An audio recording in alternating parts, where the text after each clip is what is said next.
आज मैदानमा केवल 90 मिनेटको खेल सकिएन। हाम्रो बाल्यकालको एउटा सुन्दर अध्याय पनि बिस्तारै अन्त्यतिर पुगेको महसुस भयो।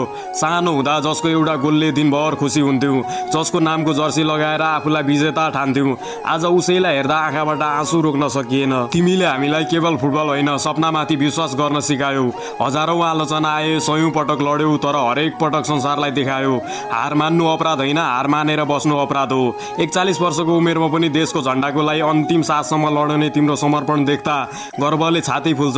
तर आज मन भकानिन्छ, किनकि हामीलाई थाहा छ समय कसैको लागि रोकिँदैन। यदि यो विश्वकप अन्तिम यात्रा थियो भने विश्वास गर, तिम्रो अन्तिम खेलभन्दा धेरै समयसम्म तिम्रो नाम बाँचिरहनेछ।